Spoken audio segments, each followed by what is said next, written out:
As you can see here, our mission is to provide hope, community, and purpose, and we'll kind of go over it. Let's see, I can work this correctly. No, maybe. There we go. So our mission there, real quick point here. This is Riley and I, and this is when it happened. It happened in 2020 during COVID, when most things were being shut down. That's when the Lord decided that Able Faith needed to be open and created. And we've been, thankfully, thank the Lord, been flourishing. So as you can see, the mission there is to positively uplift the lives of underreached individuals with physical and neurological disabilities. And not just them, but as Danica was saying, their families and their caregivers. Because sometimes they are forgotten that they're the ones that put up with a lot of, I hate to say the word burden, but the responsibility. And we'll reach on that a little bit later. And so it's through programs targeted by to improve the quality of life emotionally, socially, and physically. And all that is kind of brought together by spiritually. So that's kind of been our mission. Nope. There we go. And so these are some common disabilities barriers. We have expensive medical care and cost of living. How much does the chair cost, Riley? $85,000 for this chair right here. In 2012, that power chair was probably about $36,000. Inadequate community support. So what that means is that it's hard once you're done and your social work says, okay, here's a program, here you go.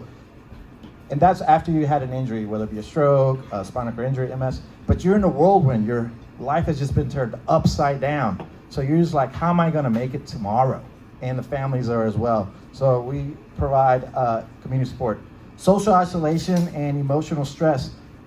These two here are the exception, that they say, you know what? I'm gonna keep on going. I'm gonna keep doing things. I'm gonna get out there. A lot of people do not. Lack of accessible transportation. So for example, today I had to go pick up Emily and use her van to bring her here. And she has to have a ramp, and you can see the spots outside. If those spots are taken and they're not van accessible, then the ramp cannot come down and she would be stuck in the car. Sometimes also somebody parks into the striped area and the ramp can no longer come down, so they can't get in the car until that person comes back and moves their vehicle, whether it be a motorcycle or Uber, Eats driver, whatever the case may be. And there's many more. So the numbers, this one's astonishing. I know we got some global people here, but just in DFW and Arlington, there's 332,000 people with a disability that affects their mobility, just in this area. 1 in 7 adults have a mobility disability, and 44% of Americans with a disability have used up all of their savings. Because again, the cost of living for somebody with a neurological disorder is about an extra $123,000 a year on top of what they already make. Most of them are also on disability, which means that they only bring in close to $2,000 a month. And if they have any more than $2,000 a month in their savings, they will lose their health benefits. So they can't add work on top of what they're doing. They're limited to that $2,000. 71% of Americans with disability report feeling helpless, anxious, and confused. Most of that is from the isolation piece. So 1 in 4 people in America have a disability. So if we were to go here, this would be a sample size. It's still not, we have a few here, but it's still not meet that number. So where are these people at? They're isolated, they're at home. People leave them there because they still have to go to work. And so a lot of times people are left in the bed because their caregiver may not be strong enough or maybe can't get them out of the bed. So they might be in bed for a day or two, sometimes 3. And that's just their living situation. And that's here in DFW, in America, all around. And globally, it's just magnified even more. 57% said their disability caused them emotional and psychological problems like anxiety, depression, and suicidal thoughts. And then 31% of Americans with a mobility disability do not have adequate transportation, which is what we talked about, one of those obstacles. So our vision is to be the premier support organization for underreached individuals with physical and neurological disabilities in the greater North Texas and Dallas-Fort Worth area, but we eventually would like to reach out. We have some people that already like for us to open up an Able Faith chapter in Oklahoma. We've had some that talked about maybe in Louisiana, those type of organizations, because it's needed. And it's something that you don't know until Danique was saying it happens to you. And then it starts to become real.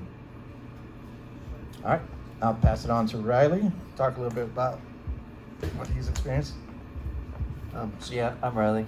I want to first thank y'all for inviting us here. Y'all are a wonderful group of people. I mean, can you bring it up a little bit? Y'all don't even know me, and you came up to me and shook my hand and introduced. That's really cool. It was lovely to see. So a little bit about me. I'm from a small town called Van Alstyne, Texas, which surprisingly, some of y'all knew, which is nice. I used to have to tell, like, where Dallas is, okay? Where McKinney is, okay? We're like 10 minutes north of McKinney. And they're like, oh, okay, Oklahoma. I'm like, no, it's not Oklahoma. Pretty close. Yeah. I don't have friends in Oklahoma, though. I'm Texas all the way. But in 2013, if someone we're living in North Texas now, that we had a big ice storm. School was out for like a week and a half, and I live on about roughly 10 acres in the country, so me being me, I got a couple of my friends, and we got my four-wheeler, and we went sledding. We didn't have a sled, so I got like a big industrial cookie tray that you can cook like 80 cookies on. I drilled a hole in it, took a rope through it, tied it to the four-wheeler, and that was our sled. And once we got tired of that, we hooked a cooler lid behind that cookie tray, so we go twice, two people at one time. And my friend driving took a wide turn, and I hit a pipe fence, and I broke my C4, C5, and left me paralyzed from the shoulders down. I couldn't move anything in the ICU until the second week, where I gained mobility in my bicep and my right arm, and then in my left arm. So I was very blessed to see that. And then after that, I went out to Baylor Institute of Rehab, where I was there for 3 months. And that's kind of where it hit me. Is I'm from a small town where everybody kind of knows everybody, and I had a big community support system. People come up to me like, oh, you're so strong, you're this, that. And I want to say, no, it's really hard to be 16, 17 and wake up and you're in the ICU with tubes down your throat. Can't move anything, you're scared to death. Your parents have no clue what's going on. You're kind of put in a dark place. And so when you don't have that community, it's very lonely and scary. And when I meet other people at Baylor, like, so what are y'all gonna do when you go home? Like, I don't know. My mom's a single parent. She has 2 other kids. Our insurance isn't that good. I don't know. And that's kind of what drove me to want to create Able Faith with Jose, is we felt there's a need out there to have a community. People like me, before their accident, they don't really notice chairs. They don't notice the importance of just parking correctly, and how that's a big aspect of your life. And so spreading that awareness to others and saying, hey, there's a lot of people out there like me and you that aren't isolated, that get out, that find purpose in life and want to live a good life and have a great quality of life. And so that's really what our big goal of Able Faith is to show the humanness in our disability. When y'all came up and met me, y'all looked at me first and not my chair. And that's something that is amazing to see, but others don't realize that. I've been to a lot of places, and y'all are kind of the exception in that. And again, thank you for that. And we can expand on that as well, but that's just a little bit about me and why I wanted to make Able Faith what it is to provide community, and that gives hope to people that don't have it, and then ultimately find purpose. And everyone deserves a purpose in life, no matter what. And that's kind of what I gotta say. Thank you.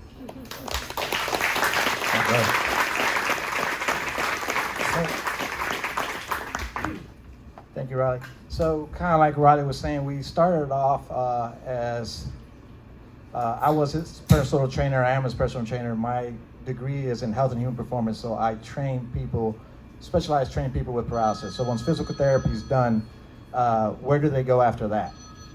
24-hour fitness is not going to do it. Lifetime, any of those places, because they don't have the skill set to do it. So what we decided is to do a bunch of different programs. We have, and we can talk about this later because we're kind of getting a bit to a stopping point, but I'd really like for you guys to also listen to Emily. Are you sure you want to hold this mic? Because I'm a talker. All right, here. Well, you got 5 minutes. Put my hand around it for me. Yeah. Blake just told me you have 5 minutes, so make it happen. Oh, Lord, okay. All right. It's a little heavy. It's good for my hands, though. Yeah, sure. All right. VIP treatment. You got it. Okay. So my name's Emily. I am 26 years old, and August 15th of 2012, I got in a car accident with some friends. I'm gonna let you hold it. It's too much. I got you. All right, so I got in a car accident with some friends. I was not driving, I was a passenger. So the driver started to go off the road, and the girl in the passenger seat jerked the steering wheel back over, and that overcorrected the car. So heads up, don't ever touch anybody's steering wheel. But anyway, it caused the car to flip, and you know, when a 3,000-pound car comes down on your neck and you survive it with no brain injury, it is a miracle. And I did survive it because I'm here today. I was care flighted to Big Baylor, Dallas. When I was first injured, I could not move my arms. So I have a C5 incomplete spinal cord injury. I was in ICU for a while. I couldn't move my arms. I was on a ventilator. So it was a lot. And most families, most people do not know much about the world of paralysis because it is rare, but it does exist. And so I learned very quickly what this was and what I was going to need to do to not only survive this, but find a way to thrive, you know, in a country where our healthcare isn't the best. As Riley was saying, when something like this happens, you know, you get your traditional rehab, and that's going to last about 2 months, and then they're going to send you on your way, and you're going to be left to figure out, you know, what that is. So that's where an organization like Able Faith comes along, where we go beyond that traditional, you know, rehab. And I just look at it like, you know, something like this, it's the one minority group that anybody can be a part of at any time. And so, you know, this is a good thing to contribute to, because you never know if you're contributing to, you know, your own family member. But I'm a go-getter, and I wasn't going to let that stop me.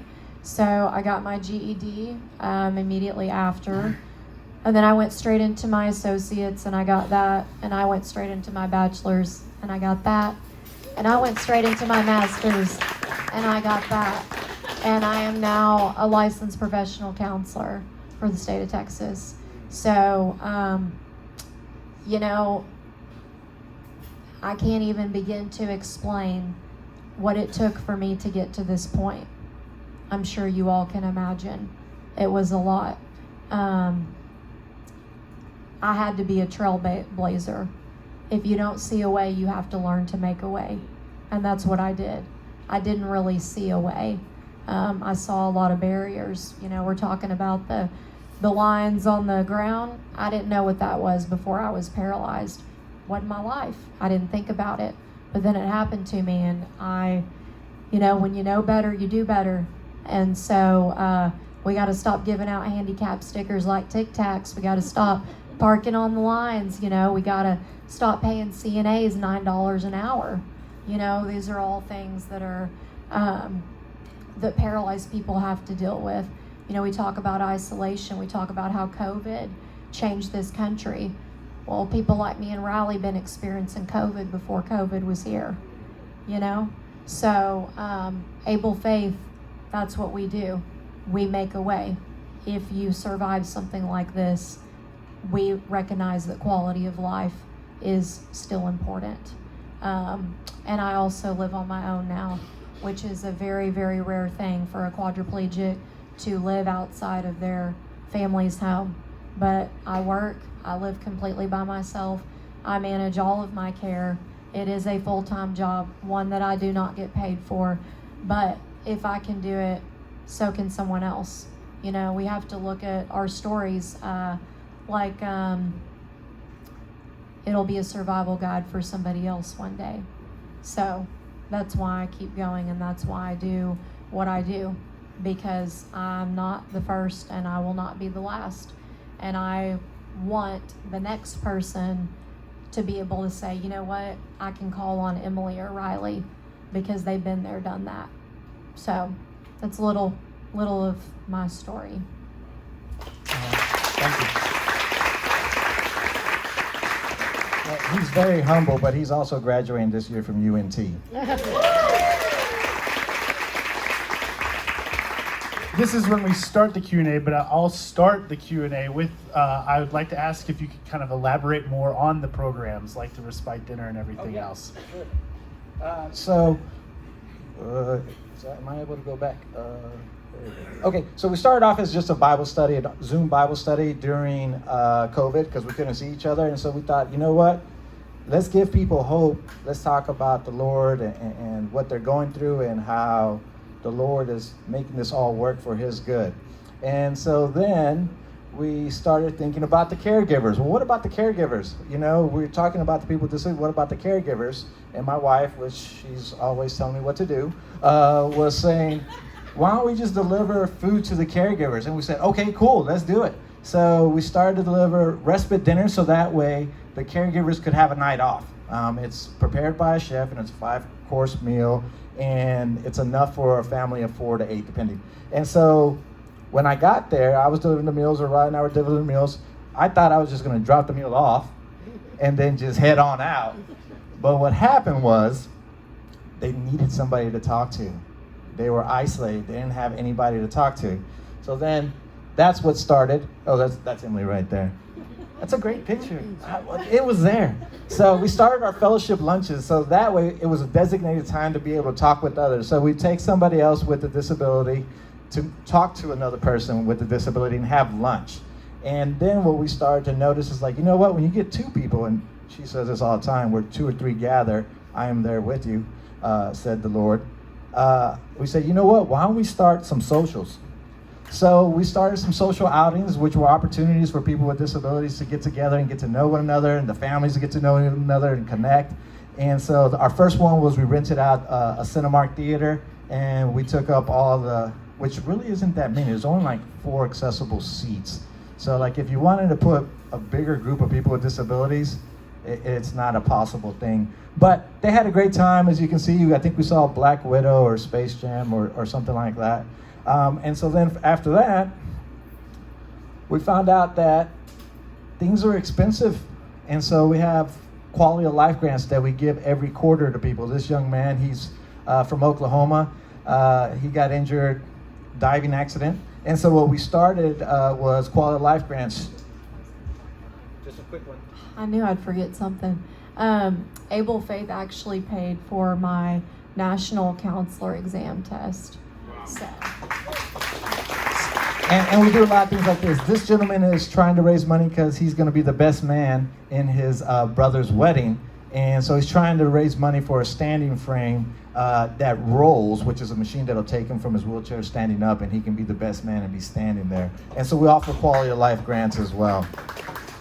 Our virtual small groups is just a way for people, because transportation is an issue, we offer virtual small groups where people can get together, talk about common issues, and also at the end of the 30 minutes, we also talk about spiritual growth and prayer and praise requests. And there it is. So we are a family where we just kind of reach others, and it just starts to grow organically. So people are like, man, you guys are doing a great job. How come we don't know about this? Well, because again, there's 332,000 people in DFW alone, and this is the team right here. We would not be able to manage the need right now. We don't have the capacity, but as we're growing, we'll be able to do that. One quick question, and then we're going to move on to our next presenter. So, any one quick question someone might have? Oh, right over there. All right, Nishimwe. Volunteer? Okay. Oh, wait. So volunteer, you can just email it at info@ablefaith.org. I'll leave the information with Blake.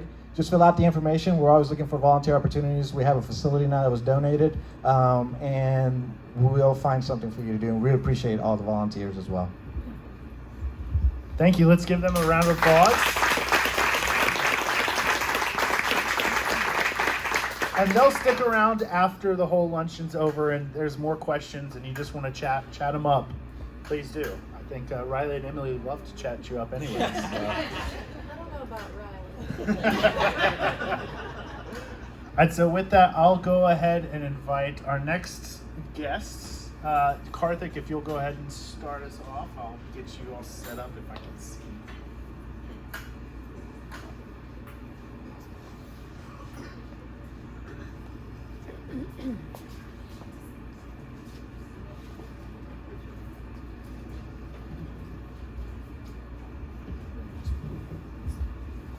Hello. Thank you, FirstRaters and FirstRate management, for providing me the opportunity to present the organization that I support. Sorry. Okay.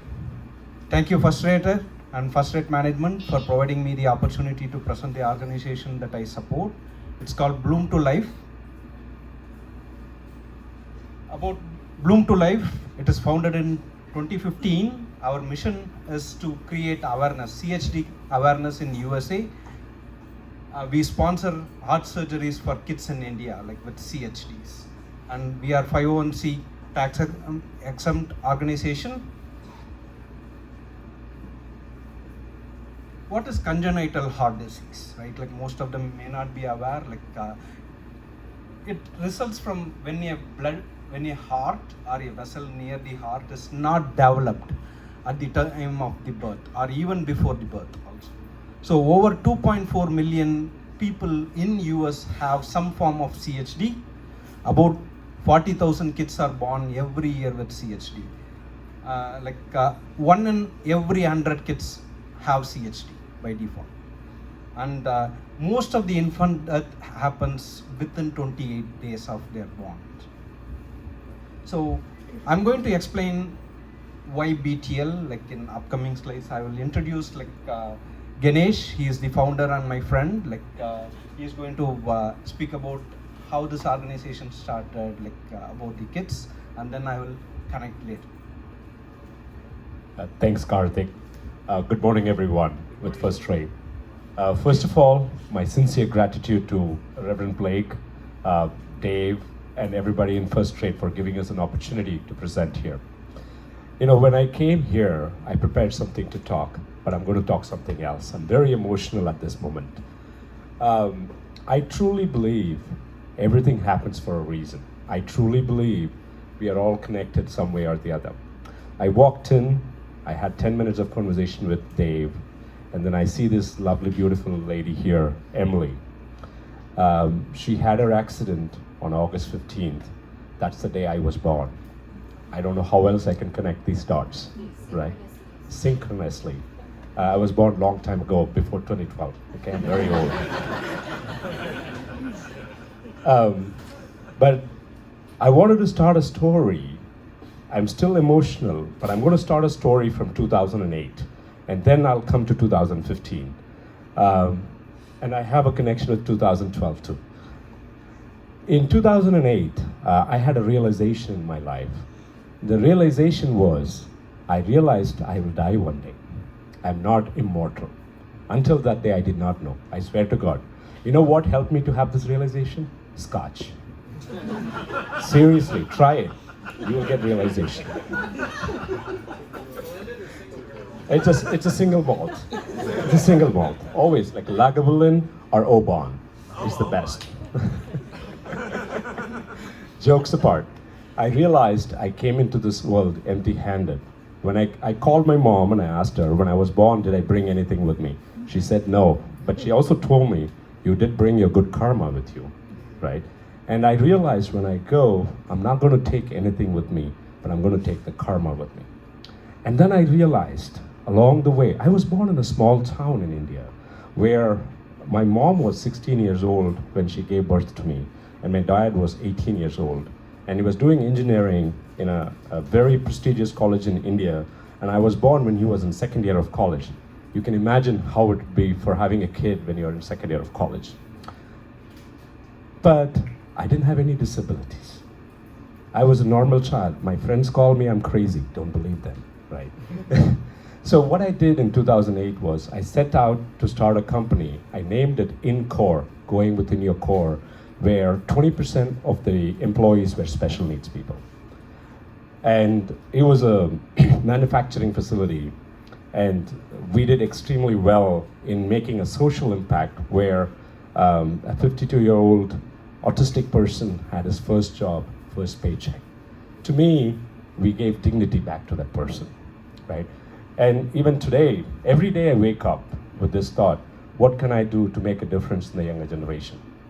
Making the long story short, I always believe business is the greatest platform for change.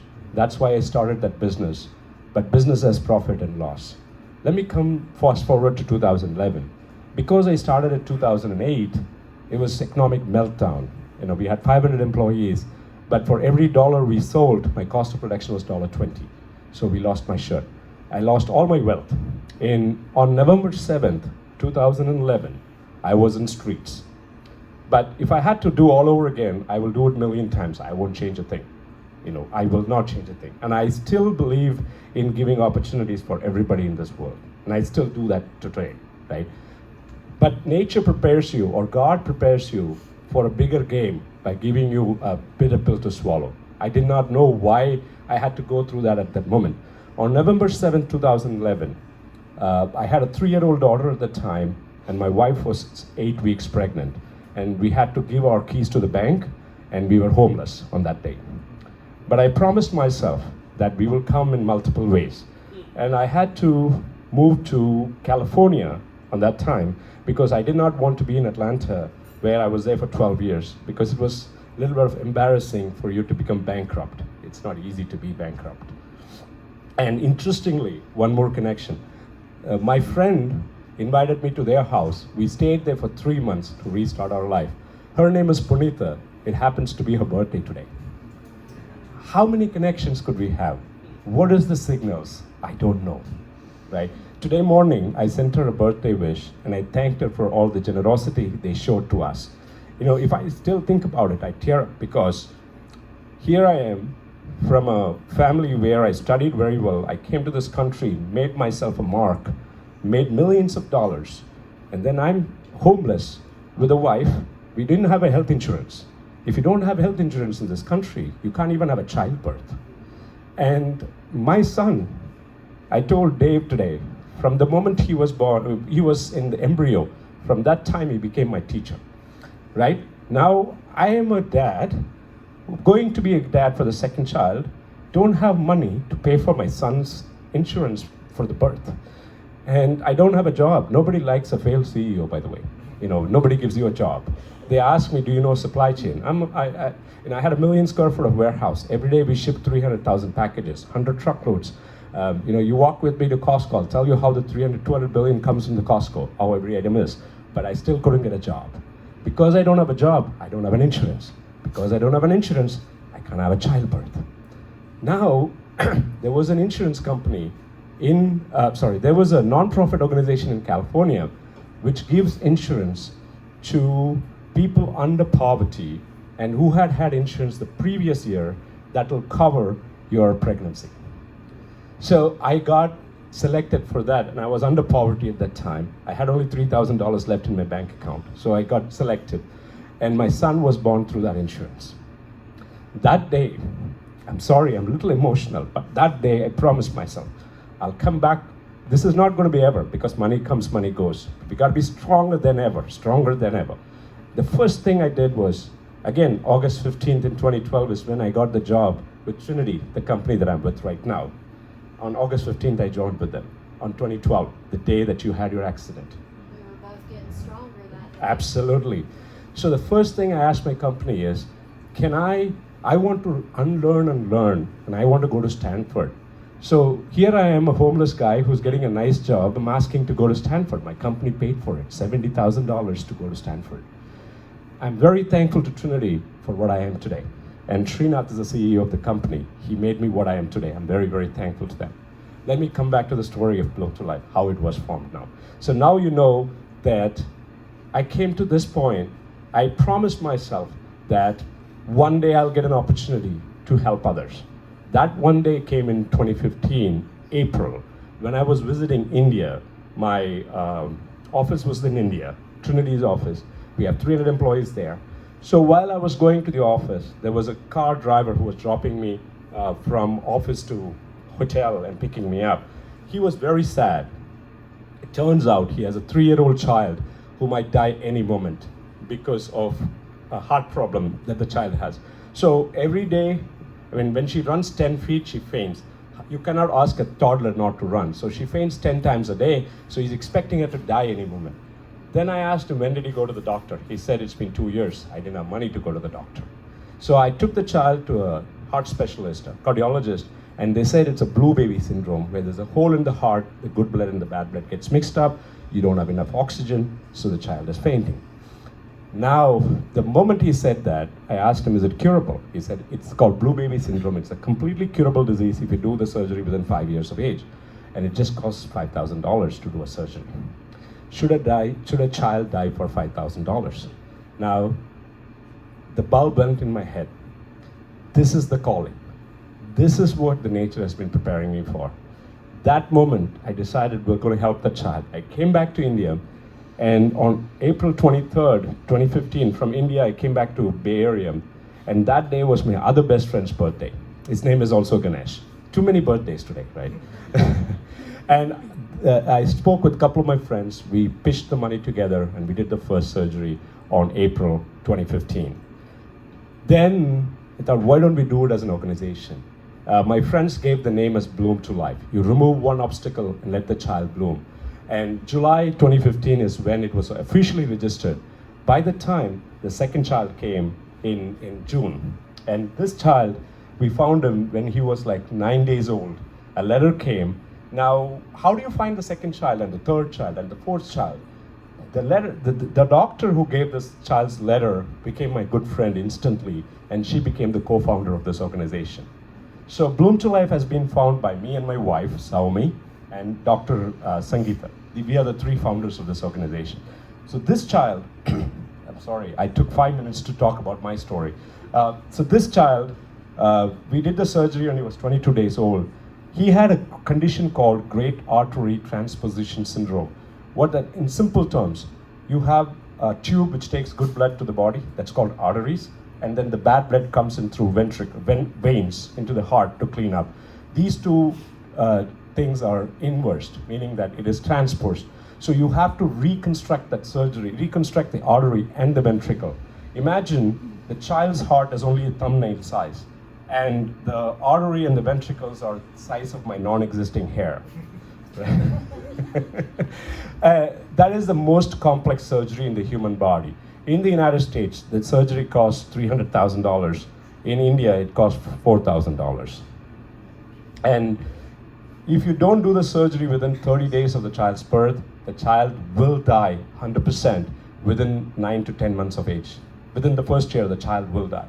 Today, he is 8 years old, and he had his first Ramadan, this year, and he's alive because of Bloom to Life. To me, the numbers doesn't matter. It is one child. The child is important. Emily is important to her parents. Riley is important to his parents.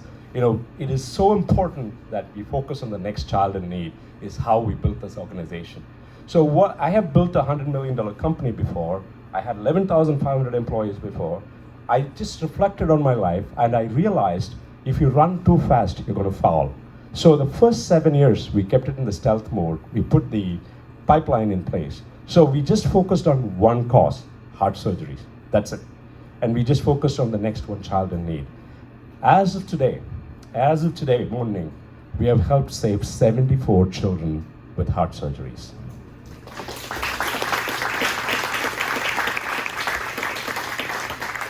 Thank you.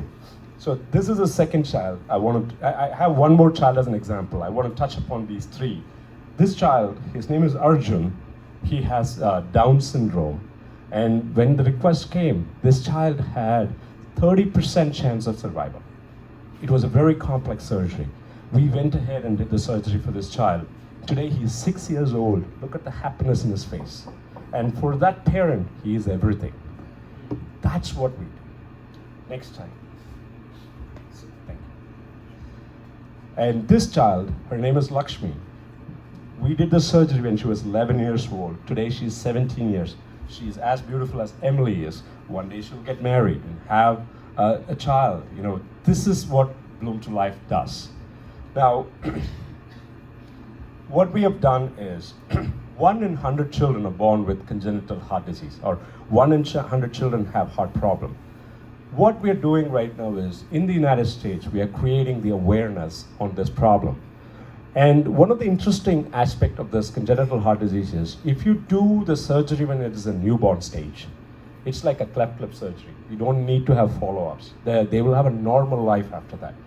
And what we're doing is, Walmart has made us as a preferred nonprofit. I've done business with Walmart before, so I understand how they work. So now we have 6,000 stores across the United States where we can do awareness events. So all of the Bloom to Life people are volunteers. So as a volunteer on a Sunday, we just go do 2 tables and a couple of banners, and then we just stand there. People ask for it, we explain what it is. We don't do solicitation, we don't ask for money, we just say what it means to do this Bloom to Life. Now, we did an awareness event in a Hindu temple to begin with. So only we started it this year to do the awareness. We have done around 8 or 9 events so far. Today will be the 10th event that we are doing while talking to you. And on March 28th, I believe, we had an awareness event in a CISO conference which happened in the Dallas Cowboys Stadium. And it was a fantastic event. And I think to top that event is today's event, where we met with Able Faith, and we're doing the event along with them. I think this is the best event that we have done for date, actually. I think you want to take over. So far, today this was done 3 days ago. In the last 3 days, we've added 4 more children. So that's why it is 74. Yeah. Thank you, Ganesh.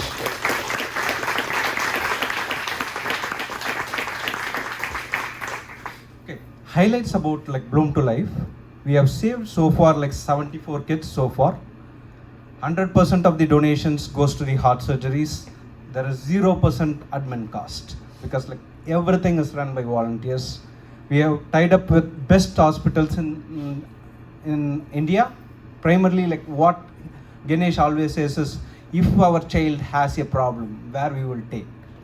We are going to take to a best hospital. Let's do the surgeries in best hospital. And we involved in CHD awareness throughout US.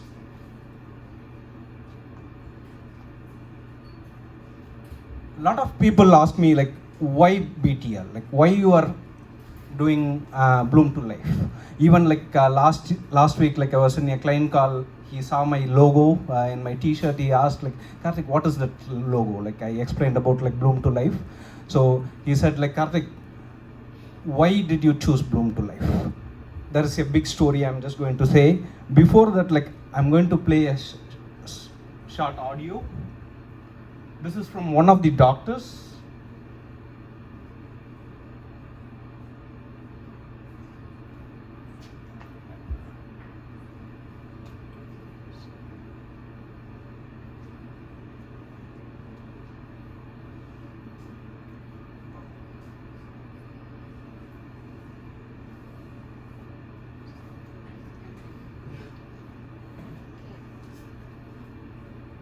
so I couldn't. It's all right. Just Okay, talk about fine. it. That's fine. Let's go to the presentation. We need your help.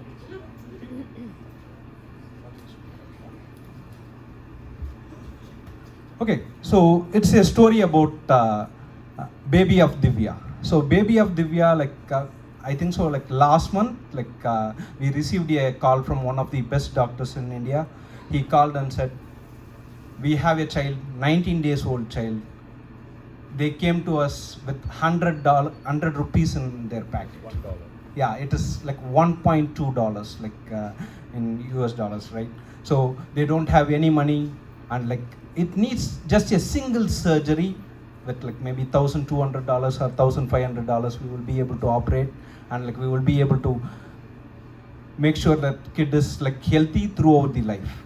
So within 2 minutes, Ganesh was able to approve that surgery, and within 4 hours the surgery was done. We removed lot of bureaucratic red tapes. So any request comes in, it is processed very quick. And how it is connected to me, right?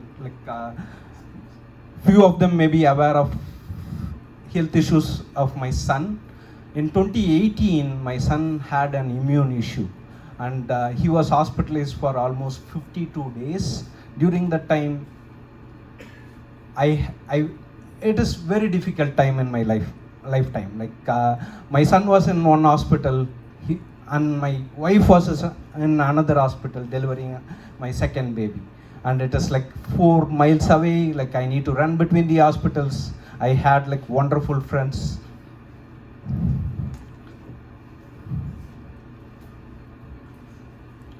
So I know the pain what parents go through. When I hear this, It's okay. Sorry, Karthik. So his son had, issues in the brain, and he was hospitalized for 52 days. He couldn't have a normal speech. They have to give a speech therapy. He has to go through rehabilitation. He's only he's now 12 years old, but this is 2017, right? 2018, so 5 years before. So he must be around 6-7 years old. And the journey that Karthik went through has made him what he is today. And not just that, he has also given blood from his age 17. And he has O negative blood, which is the most rare group. And he has been a blood donor from age 17. For the last 15, 16, or 17 years, he has been a blood donor. And on January 14th, I had my first event in Bentonville. It was a Indian community event, and I gave a speech. And he saw that speech because his son and my son are classmates. And my wife and his wife are friends. And I have never met Karthik until January 14th. Lucky you. So on January 14th, he saw the video of my speech, and then he called right away and he said, hey, I work for this great company called FirstRate, where we believe in social and economic impact. And what you're talking about is very close to me. I've been giving blood for so many years. I want to be part of this organization. And from that day, every day we've been spending hours. And I truly believe if the way that we need to do this whole thing is we put the platform, focus on one cause and make it repeatable. And we made it repeatable for the last 7 years. Till December of 2022, we've helped save 46 children. From January 1st till today, just in the 3 months, we have done more than 25 surgeries, 50% of the 7 years. So we are scaling right now, right? When we scale, there are 3 things that is needed. One, you gotta have the right, because patient's journey is important, doctor's journey is important. So we have tied up with the world's best doctor. The medical chair of our doctor, his name is Dr. Krishna Kumar. He has done around 26,000 surgeries. So he's in top 3 in the world. And so we have the best doctors. You need technology to make things happen. So we have, so these are the doctors. This is Dr. Sangeeta Vishwanath. Dr. KK, he's a Harvard graduate. And then he moved to India in '97. And in the last 25 years, he has helped more than 26,000 children. And Dr. Sangeeta is a pediatric interventional cardiologist. She has helped thousands of children. She has dedicated her life for children's cause. Next slide, please. And this is Dr. Brajesh. He is one of the finest doctors, surgeons that you can see in the world. He does around 800 to 900 surgeries a year, especially in pediatric cardiologies. Some of the pediatricians only do like 300 surgeries in their lifetime. He does like 800 surgeries a year. And he's one of the top 10 in the world right now. And this is Dr. Nivelle Solomon. And he's, again, a top surgeon who works for Apollo Hospital. And he does like 1,000 surgeries a year. I mean, these are all like one of those noble people who have dedicated their life, and they are part of our board. And what you also need is technology. So we have Salesforce as our donor management system. We got Google Suites as our workspace. And Karthik was the one who rolled out Salesforce and made exceptionally beautiful for us. We use Canva, we use Microsoft Office. So we have leveraged technology to help us. AbleFaith, if you have not leveraged technology, we can help you with that. I know how to get these licenses for free if you're a 501c3. So you don't need to pay money for any of the technologies. We will help you with that. So I think that's one thing that we have built it as a platform. And lastly, I want to talk about the model that how we have built it. Just one more minute. Last slide. One more slide is there. So what we do is we help 1% of the global population because it's 1 in 100 children. That is the future of the world. Secondly, we focus on the next one child in need. Lastly, if you do one surgery, these children will have a normal life. That's the 1-1-1 model that we do. Last slide. So how could you help? Because she asked that question. I want to answer the question that, how could you help? So there are 3 ways you can help. Let's say we are very rich. It's only $3,000 per child. Sponsor as many child as you want. Let's say, no, I'm not rich, I'm okay, I'm living a normal life. It's okay, just pay like $50, $100, like a subscription, like how you pay for a cable or for a phone. So if 20 of us come together and pay $100, it saves 1 child, right? That's the model. Let's say I don't have either. That's the best part. Give your time. Time is more valuable than anything else. And all of this is run by volunteers. As of December last year, we had 9 volunteers. But as of today, we have 60 volunteers. By end of the year, we are looking at 500. So when we have so much task ahead of us, whatever you're good at, we'll be able to give you that opportunity. Now, the way we run the organization, again, is a playbook I took from Trinity's playbook. Is we do not have managers inside Bloom to Life. It's always mentors and mentees. And people don't need to worry about how much time I can give. Even if you give 2 hours a week, that's fine. 1 hour a week, that's fine. Or 10 hours a week. You decide on the time, you decide on how you want to do it. We'll take it and we'll make it happen. With that, I take leave, and I really appreciate the opportunity that's given here. Thank you. All right, we have time for one quick question for Ganesh or Karthik. So is there anyone that would like, Kate, all the way in the back, yell.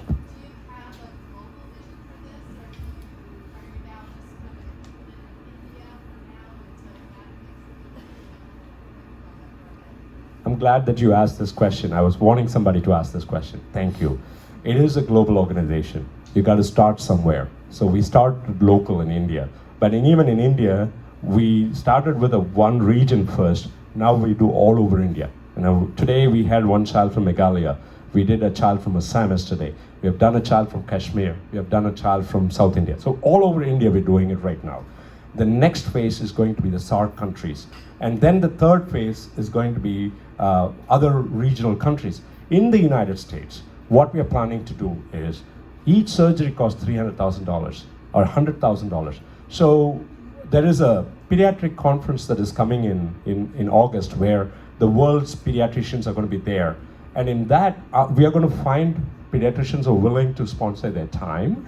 Once we tie up those things, we should be able to do the surgeries in the United States. So my goal is within the next 12 to 24 months, we should have programs in the United States to do the surgeries. That's number 1. But before that, we already started doing in America, doing the awareness campaigns. All of these awareness campaigns cost money. And we are doing that already to bring the awareness. And the third thing we're going to do is we're going to have social workers like Emily talk to people, parents who are having congenital heart disease kids, to give them counseling, because you need counseling. So that is a service that we're going to start with first. That will happen within the next 3 to 6 months. So it's a global organization.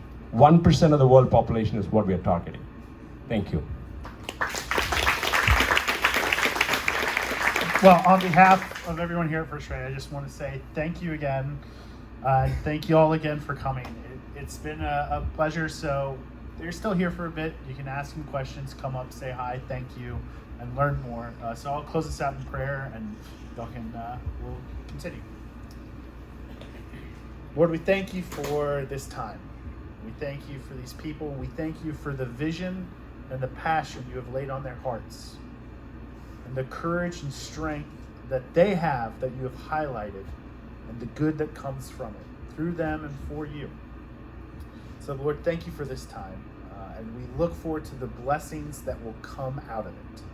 So we ask all these things and thank you in your name. Amen. Thank you all very much. I know y'all got time, but please come forth and chat them up. Trash goes in the trash.